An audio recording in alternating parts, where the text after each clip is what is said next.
Hello बच्चों, मैं नितेश माथुर आप सभी का स्वागत करता हूं अपने यूट्यूब चैनल बूस्ट ब्रेन में। आज हम यहां देखने वाले हैं क्लास 8 की ज्योग्राफी का चैप्टर 2, जिसका कुछ पार्ट बचा हुआ है और इस बचे हुए पार्ट को हम आज ख़त्म करने वाले हैं। जिन बच्चों ने इस चैप्टर की पिछली वाली वीडियो नहीं देखी हैं तो पहले वाली जो वीडियो हैं उनको देख लें, उसके बाद इस वाली वीडियो को देखें तो ज़्यादा बेटर समझ में आएगा।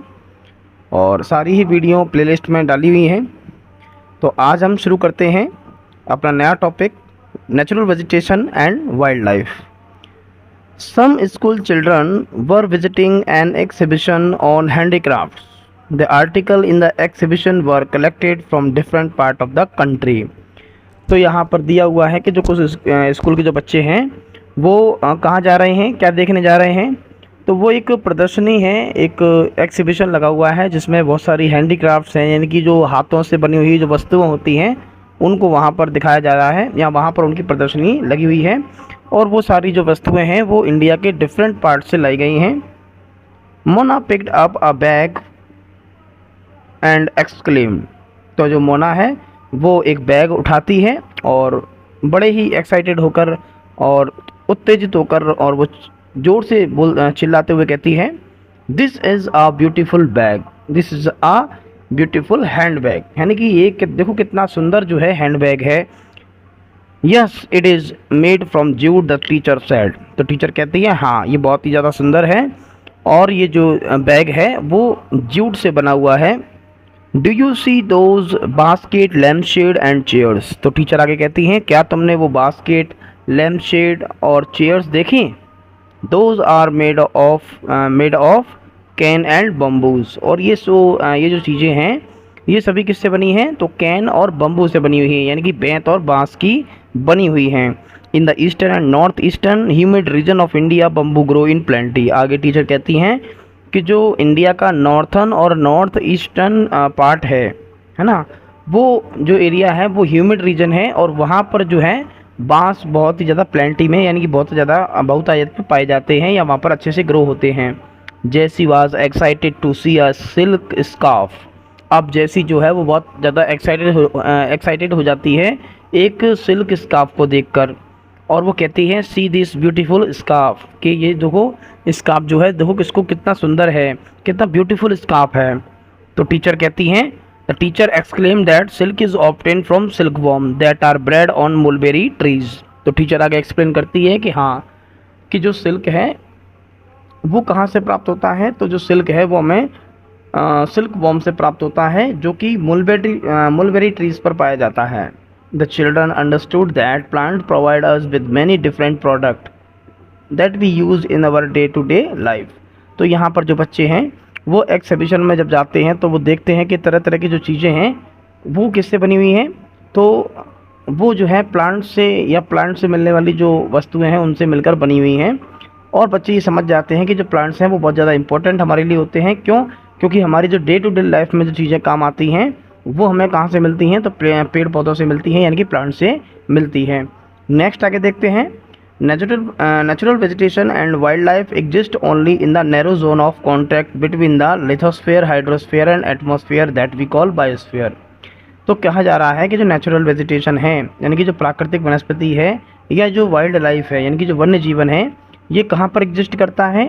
तो ये एग्जिस्ट करता है एक नैरो जोन में, एक सक्रिय से क्षेत्र में, जहाँ पर क्या होता है, जहाँ पर हमारा लिथोस्फीयर, हाइड्रोस्फीयर और एटमॉस्फेयर है वो एक दूसरे के संपर्क में आता है। या हम कह सकते हैं कि लिथोस्फीयर, हाइड्रोस्फीयर और एटमॉस्फेयर के कांटेक्ट में जो एक नैरो जोन होता है ना, यानी कि तीनों जहाँ पर मिलते हैं तो वहाँ पर एक सकरा क्षेत्र जो है वो बन जाता है, जहाँ पर नेचुरल वेजिटेशन और वाइल्ड लाइफ एग्जिस्ट करते हैं। तो उस रीजन को या उस जोन को हम बायोस्फीयर कहते हैं, यानी कि जैव मंडल कहते हैं। आगे, in the biosphere living beings are inter related.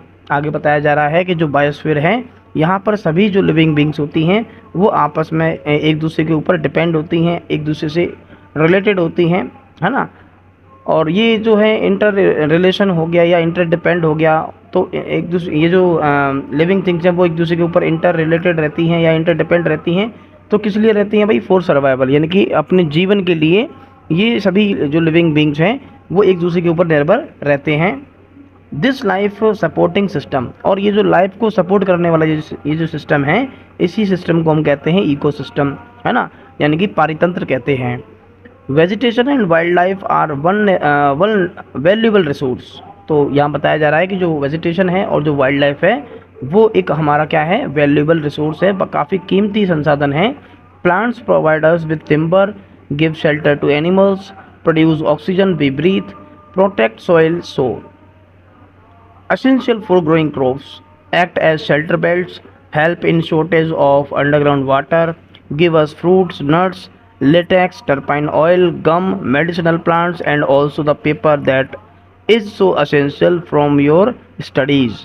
तो आगे बताया हुआ है कि जो पेड़ पौधे हैं वो हमें क्या क्या प्रोवाइड कराते हैं, तो वो हमें टिम्बर प्रोवाइड कराते हैं, यानी कि जो लकड़ी होती है वो हमें मिलती है कहाँ से, तो पेड़ पौधों से। उसके अलावा जो पेड़ पौधे हैं वो क्या करते हैं, गिव शेल्टर टू एनिमल्स, यानी कि जो जानवर हैं उनको शेल्टर प्रोवाइड कराते हैं। उसके अलावा जो पेड़ पौधे हैं वो ऑक्सीजन प्रोड्यूस करते हैं, जिसको हम सांस के रूप में, यानी कि जो श्वसन है या जो हम सांस लेते हैं तो ऑक्सीजन के रूप में उसको ले लेते हैं। तो ऑक्सीजन भी कहाँ से मिलती है, पेड़ पौधों से ही मिलती है।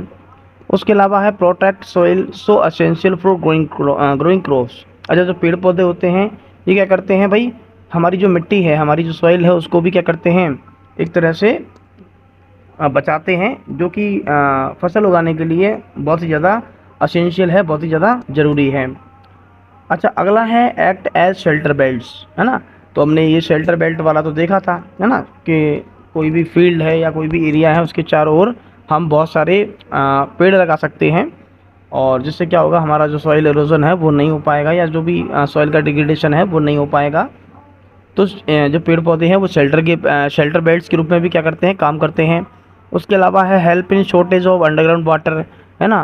तो अंडरग्राउंड वाटर जो है उसके स्टोरेज में भी क्या करता है, हमारी हेल्प करता है। उसके अलावा जो पेड़ पौधे हैं या प्लांट्स जो हैं वो हमें फ्रूट देते हैं, नट्स देते हैं, लेटेक्स देते हैं, है ना, टर्पेंटाइनॉल हो गया, गम हो गया, मेडिसिनल प्लांट्स हो गए, है ना, और also the paper that so essential from your studies, है ना।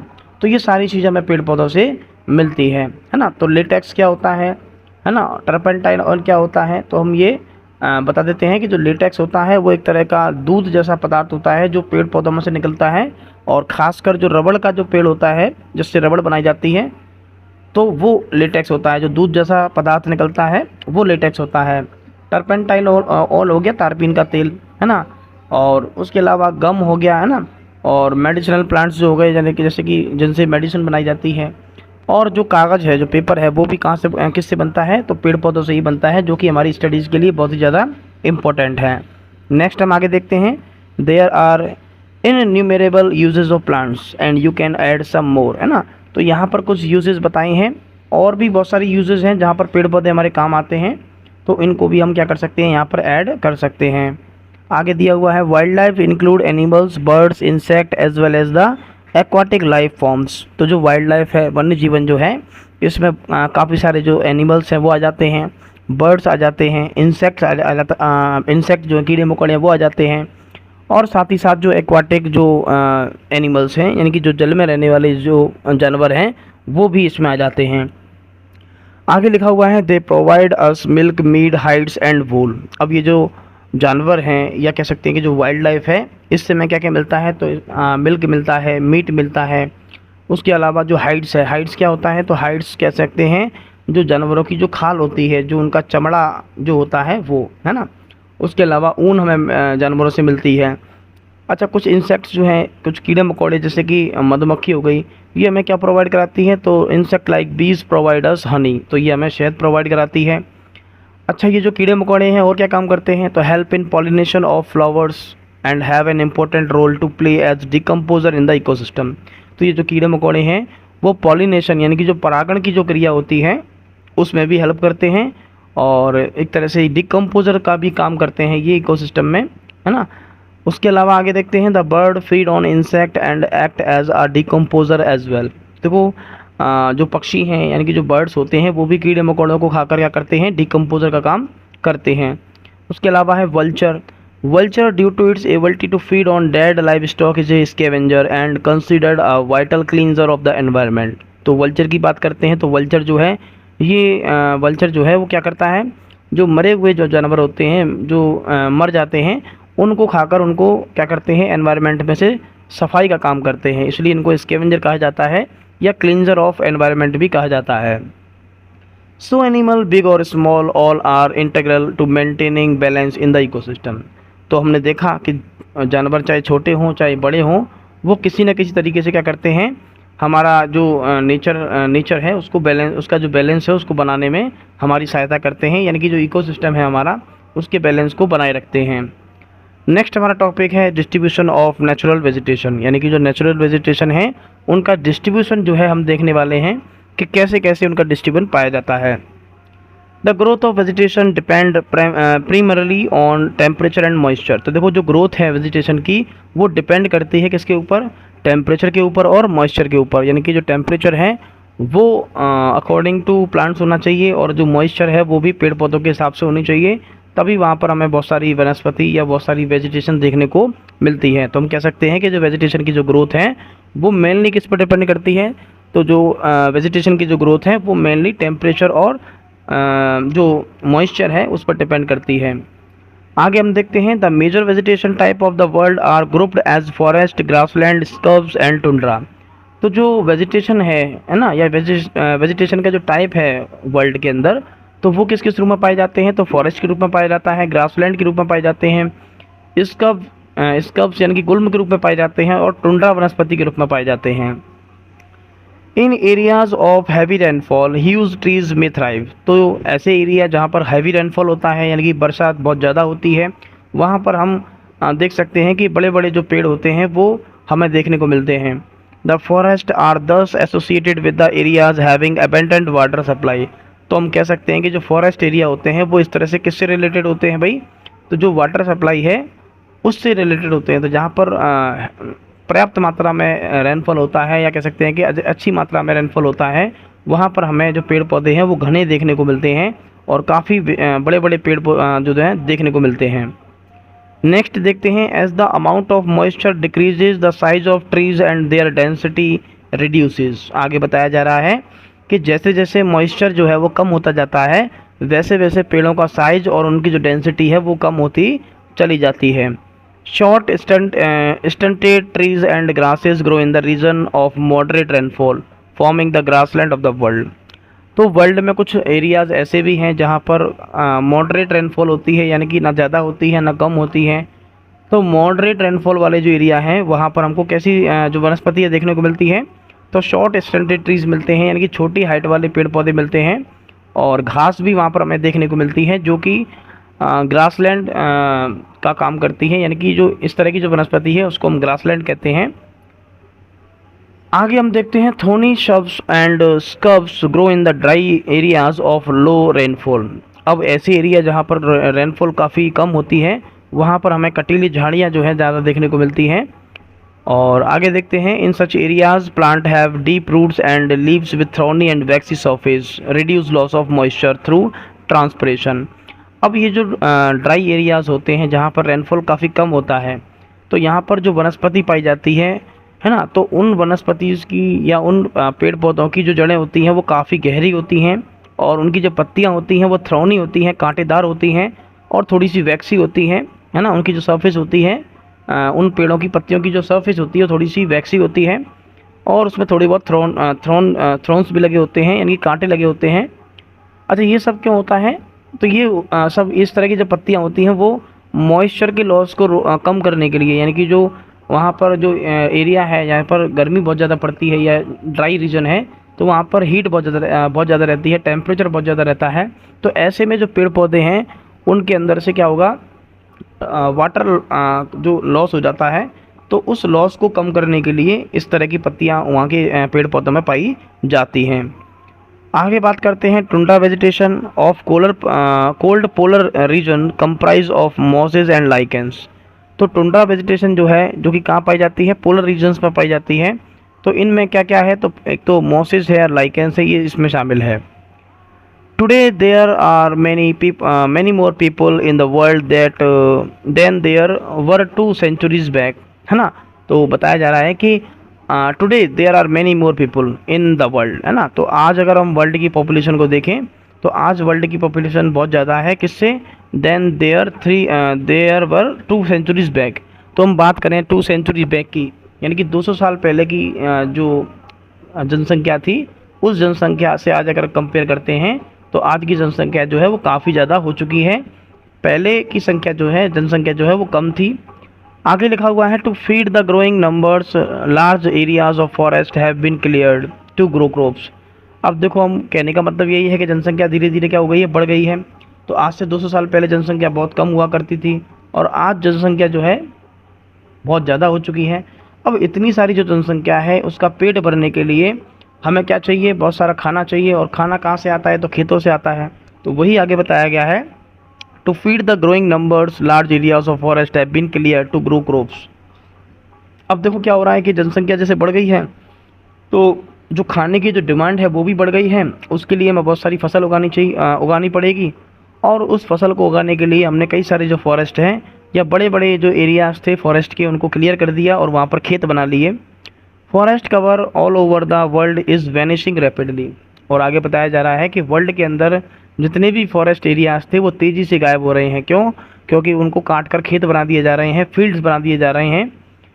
There is an urgent need to conserve this valuable resource. और आज की डेट में हमारे जो जंगल हैं वो तेज़ी से गायब होते जा रहे हैं। तो आज ये काफ़ी बड़ी जो है ज़रूरत है हमारे लिए कि हम इन जो हमारा जो वैल्यूएबल रिसोर्स है फॉरेस्ट के रूप में, तो इसको हमें बचाना होगा या इसको हमें कंजर्व करना होगा। इसकी अर्जेंट नीड जो है वो फ़िलहाल जो है महसूस की जा सकती है। नेक्स्ट अपना जो टॉपिक है वो है conservation of natural vegetation and wild life. तो आगे हम देखेंगे कि कैसे हम नेचुरल वेजिटेशन को कंजर्व कर सकते हैं या वाइल्ड लाइफ को कंजर्व कर सकते हैं। तो दिया हुआ है, फॉरेस्ट आर आवर वेल्थ। देखो, जो जंगल है वो हमारी वेल्थ है, हमारी संपत्ति है। Plants give shelter to the animals and together they maintain the ecosystem. आगे बताया हुआ है कि जो प्लांट्स होते हैं वो जानवरों को शेल्टर देते हैं और एक तरह से क्या करते हैं, वो इकोसिस्टम को भी क्या करते हैं, मेंटेन करने में अपना हेल्प करते हैं या योगदान देते हैं। Changes of climate and human interferences can cause the loss of natural habitats for the plant and animals. अब देखो क्या कहा जा रहा है कि जो क्लाइमेट है, तो क्लाइमेट में क्लाइमेट का चेंज होना या ह्यूमन इंटरफेरेंसेस यानी कि जो मानवीय हस्तक्षेप है ना। तो एक तो क्लाइमेट की बदलने से और मानवीय हस्तक्षेप से क्या होता है भाई, can cause the loss of natural habitats. तो जो नेचुरल हैबिटाट्स हैं, है ना, प्राकृतिक जो आवास हैं, वो इन दोनों की वजह से क्या हो सकते हैं, नष्ट हो जाते हैं। और कह सकते हैं आगे कि जो पेड़ पौधे हैं या जो जानवर हैं उनका जो नेचुरल हैबिटाट्स हैं वो या तो ह्यूमन इंटरफेरेंसेस की वजह से या क्लाइमेट के चेंज की वजह से क्या हो जाता है, नष्ट हो जाता है। Many species have become vulnerable or endangered and some are on the verge of extinction। अब यहाँ पर बताया जा रहा है कि कई सारी जो प्रजातियाँ हैं जानवरों की या पेड़ पौधों की, वो क्या हो चुकी हैं, या तो वल्नरेबल हो चुकी हैं या फिर वल्नरेबल कह सकते हैं या एंडेंजर्ड कह सकते हैं। कहने का मतलब है कि वो अब सुरक्षित नहीं है ना। तो कुछ प्रजातियाँ जो है वो असुरक्षित हैं और कुछ प्रजातियाँ ऐसी हैं जो या तो एक्सटिंक्शन हो चुकी हैं यानी कि लुप्त हो चुकी हैं, या वो क्या कहाँ पर हैं, एक तरह से वर्ज ऑफ एक्सटिंक्शन। तो या तो वो लुप्त होने के कगार पर हैं या वो प्रजातियां जो है लुप्त हो चुकी हैं। Deforestation, soil erosion, constructional activities, forest fire, tsunami and landslide are some of the human and natural factor which accelerate the process of extinction of these resources. अब यहाँ पर कुछ फैक्टर्स हैं, जैसे कि डिफॉरेस्टेशन हो गया यानी कि जो जंगलों की कटाई है वो हो गया। उसके अलावा सॉइल इरोजन है, कंस्ट्रक्शनल एक्टिविटीज़ हैं यानी कि हम बहुत सारी जो कंस्ट्रक्शनल एक्टिविटी करते हैं, है ना, तरह तरह की जो चीज़ें हैं उनका निर्माण हम करते हैं, जैसे सड़क बनाना हो गया, है ना, डैम बनाना हो गया। तो इस तरह की कंस्ट्रक्शनल एक्टिविटीज़ भी काफ़ी होती हैं। या कभी कभी हम देखते हैं कि फॉरेस्ट फायर हो जाती है यानी कि फॉरेस्ट जो है वहाँ पर आग लग जाती है। उसके अलावा और भी समस्याओं में जैसे सुनामी है, लैंडस्लाइड है। तो ये कुछ ह्यूमन या नेचुरल फैक्टर हम कह सकते हैं जो क्या करते हैं भाई, accelerate the process of extinction of these resources. तो ये जो रिसोर्सेज है हमारा जो वाइल्ड लाइफ है या जो नेचुरल वेजिटेशन है, तो ये धीरे धीरे क्या हो रही हैं, एक्सटिंक्ट हो रही हैं। और इनके एक्सटिंक्शन में ये जो प्रोसेस हैं या ये जो समस्याएं हैं, ये इसको और भी क्या कर देती हैं, बढ़ा देती हैं। या कह सकते हैं कि जो जानवर हैं या जो वाइल्ड लाइफ है वो इनके वजह से और तेज़ी से क्या हो जाते हैं, लुप्त हो जाते हैं। One of the major concern is the poaching. और सबसे बड़ी समस्याओं में या कह सकते हैं कि सबसे बड़ी जो चिंता है वो है पोचिंग। पोचिंग क्या होता है? पोचिंग है एक तरह से शिकार करना, यानी कि जो जानवर हैं, जो हमारा जो वाइल्ड लाइफ है उसका शिकार किया जाता है। किसके लिए? तो दिया हुआ है, आगे देखते हैं। One of the major concern is the poaching which result in a sharp decline in the number of particular species. तो ये जो शिकार होता है वो किसी एक विशेष जानवर का, या कह सकते हैं कि ऐसे जानवर जिनसे हमें कुछ चीज़ें मिल जाती हैं, जिनको हम बेचते हैं, या उनका जो व्यापार होता है या जानवरों का व्यापार होता है। तो ये जो पोचिंग है इसकी वजह से क्या होता है भाई, कि एक पर्टिकुलर स्पीसीज़ जो है वो, या कह सकते हैं कि एक विशेष जो प्रजाति है वो तेज़ी से गायब होने लग जाती है। The animal are poached for collection and illegal trade of hides, skin, nails, teeth, horns as well as feathers. तो ये जो जानवर हैं, ये जो एनिमल्स हैं, इनका शिकार जो है वो किस लिए किया जाता है? क्योंकि इनसे हमें कुछ प्रोडक्ट मिल जाते हैं और इनका इलीगल जो है व्यापार होता है। किसके लिए? तो जैसे कि हाइड्स हो गई, हाइड्स मतलब वही चमड़ा हो गया है ना, या स्किन हो गई, या नेल्स हो गई, टीथ हो गए, हॉर्न्स हो गए, या फेदर्स हो गए। तो इन सब चीज़ों के लिए इन जानवरों को मार दिया जाता है या इनका शिकार किया जाता है, जिससे कि जो इनकी संख्या है वो तेज़ी से कम हो जाती है। Some of these animals are tiger, lion, elephant, deer, black buck, crocodile, rhinoceros, snow leopard, ostrich and peacock. तो इन जानवरों में कौन कौन शामिल है ना? तो इनमें टाइगर आ गया, लॉयन हो गया, एलिफेंट है, डियर हो गया, ब्लैक बग हो गया जिसको हम काला हिरण भी कहते हैं, इसके अलावा क्रोकोडाइल है, राइनोसोरस है, स्नो लियोपार्ड यानी कि तेंदुआ जो कि बर्फ़ में रहता है ना, वो स्नो लियोपार्ड हो गया, ऑस्ट्रिच हो गया और पीकॉक हो गया। ये सभी जानवर जो हैं वो इस कैटेगरी में आते हैं। These can be conserved by increasing awareness. और इन जानवरों को हम अवेयरनेस फैलाकर या अवेयरनेस को बढ़ाकर क्या कर सकते हैं, बचा सकते हैं या कंजर्व कर सकते हैं। आगे देखते हैं। National parks, wild life sanctuaries and biosphere reserves are made to protect our natural vegetation and wild life. तो नेचुरल वेजिटेशन और नेचुरल वाइल्ड लाइफ को बचाने के लिए हमारे यहाँ पर हम देख सकते हैं कई सारे नेशनल पार्क बनाए गए हैं, वाइल्ड लाइफ सेंचुरीज़ बनाई गई हैं, या बायोस्फीयर रिजर्व्स बनाए गए हैं, है ना, जिनसे कि ये जो नेचुरल वेजिटेशन है या वाइल्ड लाइफ है इसको बचाया जा सके। Conservation of creek, lakes and wetland is necessary to save the precious resource from depletion.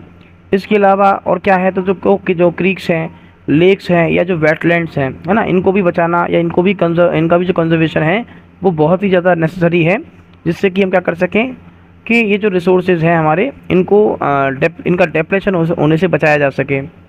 There is a balance in the environment if the relative number of species is not disturb. आगे कहा जा रहा है कि जो environment का balance है ना, वो नहीं बिगड़ेगा, या जो संतुलन है या जो बैलेंस है वो नहीं बिगड़ेगा। कब नहीं बिगड़ेगा? यदि क्या करें हम, relative number of species is not disturb, यानी कि जो कुछ जानवरों की जो प्रजातियां हैं, उनकी जो संख्या है उसको अगर हम डिस्टर्ब ना करें, है ना, यानी कि कहने का मतलब है जो जानवर हैं उनकी जो संख्या है वो उतनी ही रहने दें, उसको कम ना करें, या जो जानवरों की संख्या है वो अगर कम ना हो तो जो हमारा नेचुरल बैलेंस है या जो एनवायरनमेंट का जो बैलेंस है वो बना रहेगा। Human activities in several part of the world have disturb the natural habitat of many species. आगे बताया जा रहा है कि जो ह्यूमन एक्टिविटीज़ हैं, यानी कि जो मानवीय गतिविधियां हैं या मानवीय जो क्रियाकलाप हैं वर्ल्ड के अलग अलग हिस्सों में, वो क्या करते हैं भाई, तो मानवीय जो क्रियाकलाप हैं या जो ह्यूमन एक्टिविटीज़ हैं वो कई सारे नेचुरल हैबिटाट्स को डिस्टर्ब करती हैं, और उससे क्या होता है कि जो नेचुरल हैबिटाट्स हैं कई सारी प्रजातियों के वो नष्ट हो जाते हैं। Due to indiscriminate killings several birds and animal have either become extinct or on the verge of extinction. आगे बताया हुआ है कि इनडिस्क्रिमिनेट किलिंग्स यानी कि अंधाधुंध जो शिकार होता है जानवरों का या पक्षियों का, उससे क्या होता है कि सेवरल बर्ड्स यानी कि कई सारे जो पक्षी हैं या कई सारे जो जानवर हैं, या तो वो क्या हो चुके हैं, लुप्त हो चुके हैं, या वो लुप्त होने के कगार पर हैं, यानी कि लुप्त होने वाले हैं। Awareness programme like social forestry and Van Mahotsav should be encouraged at the regional and community level. आगे बताया गया है कि अगर हम चाहते हैं कि हमारा नेचुरल वेजिटेशन जो है या जो नेचुरल वाइल्ड लाइफ है इसको कंजर्व किया जा सके, तो इसके लिए हमें क्या करना होगा, कई सारे अवेयरनेस प्रोग्राम चलाने होंगे, जागरूकता अभियान जो है वो हमें चलाने होंगे, जैसे कि सोशल फॉरेस्ट्री हो गया, वन महोत्सव हो गया, इनको हमें इनक्रेज करना होगा रीजनल लेवल पर भी और कम्युनिटी लेवल पर भी। School children should be encouraged to bird watch and visit nature camps so they appreciate the habitat of varied species. अब इसके अलावा जो स्कूल के बच्चे हैं उनको भी हमें क्या करना होगा, इनक्रेज करना होगा बर्ड मतलब एक तरह से उनको नेचर कैंप पे ले जाया जाए, है ना। तो वहाँ पर उनको नेचर कैंप पे ले जाकर जो नेचर है उसको दिखाया जाना चाहिए, जिससे वो क्या करेंगे, वो अप्रिशिएट करेंगे किसको, हैबिटेट ऑफ वेरिड स्पीसीज। तो अलग अलग जो प्रजातियों के जो हैबिटेट हैं, उनके जो आवास हैं, उनको वो अप्रिशिएट करेंगे, है ना। तो बच्चों को भी इस तरह से वहाँ पर ले जाना चाहिए, उनको वहाँ का जो दृश्य है वो दिखाया जाना चाहिए। Many countries have passed law against the trade as well as killing of birds and animals। कई सारे जो देश हैं उन्होंने कानून जो है वो पारित कर दिए हैं या कानून जो है लागू कर दिए हैं, किसके खिलाफ में, trade as well as killing of birds and animals. तो जो एनिमल्स और बर्ड जो हैं उनका जो व्यापार होता है या उनकी जो किलिंग होती है उसके खिलाफ में कानून जो है लागू कर दिया है। In India killing lion, tiger, deer, great Indian bustard and peacocks is illegal. India की बात करें तो यहाँ पर लॉयन, टाइगर, डियर्स या ग्रेट इंडियन बस्टर्ड या पीकॉक्स, इन सबको मारना या इनका शिकार करना क्या है, इलीगल है। An international convention CITES has been established that lists several species of animal and bird in which trade is prohibited। तो यहाँ पर एक इंटरनेशनल कन्वेंशन CITES की स्थापना की गई, जिसने क्या किया है, जिसने that list several species of animal and birds, इसने क्या किया है, एक लिस्ट जारी की है या एक लिस्ट बनाई है कई सारी प्रजातियों की, यानी कि कई सारे जो एनिमल्स हैं, कई सारे जो बर्ड्स हैं, उनकी जो प्रजातियां हैं, उनकी जो स्पीसीज़ हैं, उनकी एक लिस्ट जारी की है या एक लिस्ट बनाई है, और इनके ट्रेड को क्या किया गया है, प्रोहिबिटेड किया गया है, निषेध किया गया है। Conservation of plants and animal is an ethical duty of every citizen. और आगे बताया गया है कि हमारे जो प्लांट्स हैं या जो एनिमल्स हैं उनको बचाना या उनको कंजर्व करना हम सबका या प्रत्येक नागरिक का क्या है, एक एथिकल ड्यूटी है, एक नैतिक कर्तव्य है। तो बच्चों, आज हमारे यहाँ चैप्टर जो है ये वाला एंड हो चुका है। मिलेंगे नेक्स्ट वीडियो में, और नेक्स्ट वीडियो में हम इस चैप्टर के जो NCERT जो क्वेश्चन है वो देखेंगे, और उसके बाद फिर हम नेक्स्ट वीडियो में अगला जो चैप्टर है वो देखेंगे। तो आपको ये वीडियो जो है पसंद आई हो तो प्लीज़ चैनल को लाइक करें, सब्सक्राइब करें। मिलते हैं नेक्स्ट वीडियो में, धन्यवाद।